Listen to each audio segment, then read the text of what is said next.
Hello, જાગુસ kitchen જર્નીમાં આપ સૌનું સ્વાગત છે. ઘણા બધા ટાઈમે વિડીયો બનાવ્યો હોવાથી મને પહેલાં જ જેવો સપોર્ટ અને પહેલાં જ જેવો સ્નેહ આપજો એવી આશા સાથે આજનો વિડીયો આપણે બનાવીએ છીએ.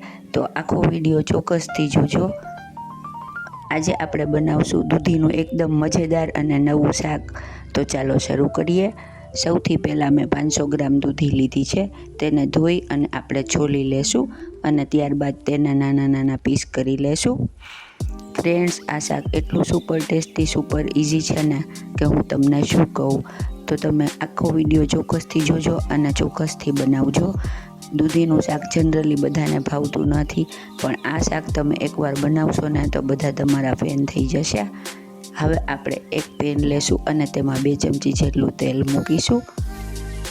તેલ આવી જાય એટલે તેમાં 5 ચમચી જેટલું આખું જીરું એડ કરીશું અને 5 ચમચી જેટલી હિંગ એડ કરીશું.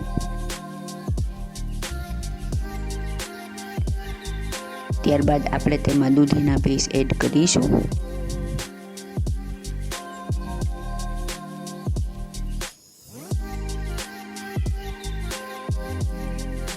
દૂધીને એકદમ સરસ રીતે સાંતળી અને લો ગેસ ઉપર ઢાંકી અને ત્યારબાદ તેને 7-8 મિનિટ સુધી ચડવા દેશું. ગેસની ફ્લેમ એકદમ લો રાખવાની છે.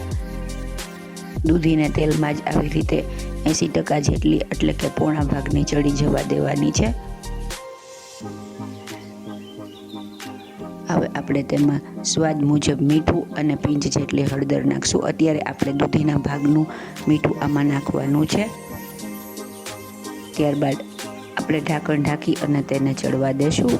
હવે આપણે દૂધીમાં એડ કરવાની એક પ્યુરી સરસ રેડી કરી લઈએ. આના માટે મેં એક મોટું ટમેટું સુધારી અને લીધું છે.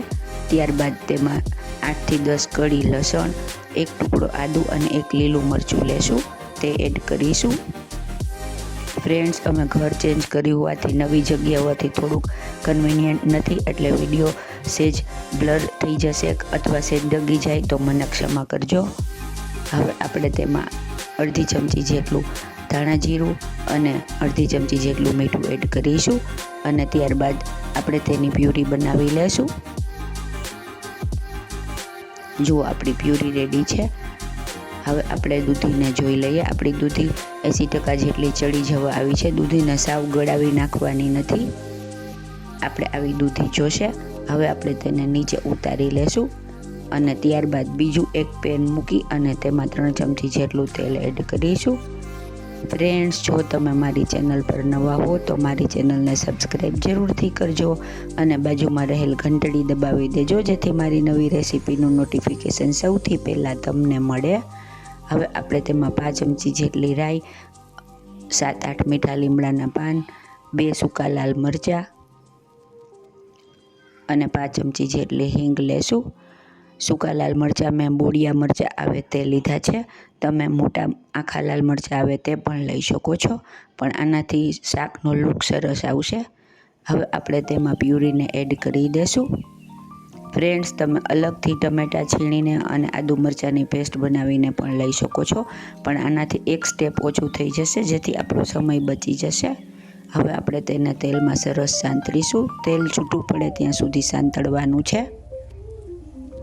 આ શાક ફુલકા, રોટલી, ભાત વગેરે સાથે ખૂબ જ સરસ લાગે છે અને જેને દૂધી નહીં ભાવતી હોય તેને આ શાક બનાવશો તો ખ્યાલ પણ નહીં આવે કે શેનું શાક છે. એટલું સુપર ટેસ્ટી અને સુપર ઇઝી અને સરળતાથી રેડી થઈ જાય છે. કોઈ પણ જાતના તામઝામ વગર અને ઘરના જ મસાલાથી રેડી થશે. હવે આપણે તેલ છૂટું પડે એટલે 1 મોટી ચમચી લાલ મરચું પાવડર, 1 મોટી ચમચી ધાણા જીરું પાવડર, અડધી ચમચી હળદર, સ્વાદ મુજબ મીઠું અને 1 ચમચી કિચન કિંગ મસાલો એડ કરીશું. અત્યારે મેં આમાં કિચન કિંગ મસાલો એડ કર્યો છે. તેનાથી શાકનો ટેસ્ટ ખૂબ જ સરસ આવશે. હવે બધું બરાબર મિક્સ કરી અને મસાલાને સરસ રીતે શેકી લેશું. મસાલા સરસ સંતળાઈ જાય અને ફરીથી તેલ છૂટું પડે ત્યાં સુધી આપણે તેને સાંતળવાનું છે. ગરમીની સિઝનમાં આમે શાક ઓછા આવતા હોય ત્યારે આ એક ખૂબ જ સારો ઓપ્શન છે. તમે રાત્રે બનાવ્યું હશે તો પરોઠા સાથે પણ ખૂબ જ સરસ લાગે છે.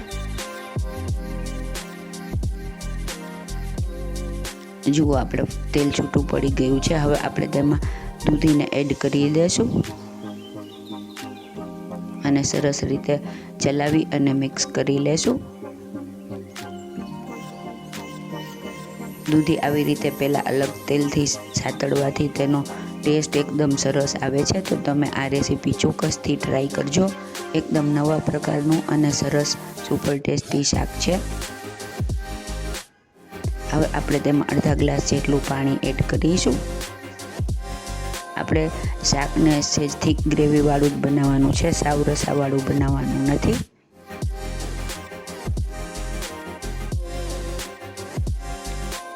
હવે બરાબર મિક્સ કરી અને ઢાંકણ ઢાંકીને લો ફ્લેમે ફરીથી આપણે તેને 5 મિનિટ સુધી ચડવા દઈશું, જેથી મસાલા અને દૂધી એકદમ સરસ એકબીજા સાથે મિક્સ થઈ જાય અને દૂધી આપણી જે થોડી કાચી છે તે પણ સરસ રીતે ચડી જશે. જુઓ 5 મિનિટ પછી આપણું એકદમ સરસ મજાનું શાક રેડી થઈ જવા આવ્યું છે અને તેમાંથી તેલ પણ છૂટું પડી ગયું છે. હવે આપણે એમાં એક સિક્રેટ ઇન્ગ્રીડિયન્ટ્સ ઉમેરીશું, જેનાથી આપણું શાક એકદમ પંજાબી સ્ટાઇલનું બની જશે અને ખાવામાં ખૂબ જ મજા આવશે. અને હા ફ્રેન્ડ્સ, તમે લસણ ના ખાતા હોય તો સ્કીપ કરી શકો છો, એમાંય પણ આનો ટેસ્ટ ખૂબ જ સરસ આવશે. હવે આપણે આમાં 2 ચમચી જેટલું દહીં ઉમેરીશું. દહીં મોરું લેવાનું છે અને જો તમારે દહીં ન ઉમેર્યું હોય તો તેના બદલે તમે ઘરની મલાઈ પણ 2 ચમચી ઉમેરી શકો છો, તે પણ ખૂબ જ સરસ લાગે છે. અત્યારે આપણે દહીં ઉમેર્યું છે. હવે મિક્સ કરી અને ફરીથી 2 મિનિટ સુધી ઢાંકણ ઢાંકી ચડવા દેશું.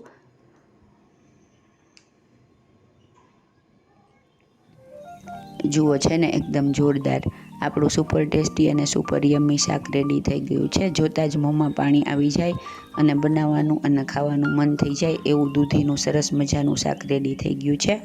હવે આપણે ગેસ ઓફ કરી અને તેની ઉપર થોડી કોથમીર એડ કરીશું.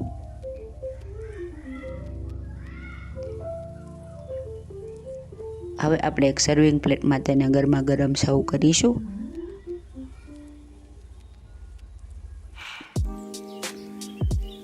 અત્યારે કેરીનો રસ અને ફુલકા રોટલી સાથે આ શાક ખૂબ જ સરસ લાગશે.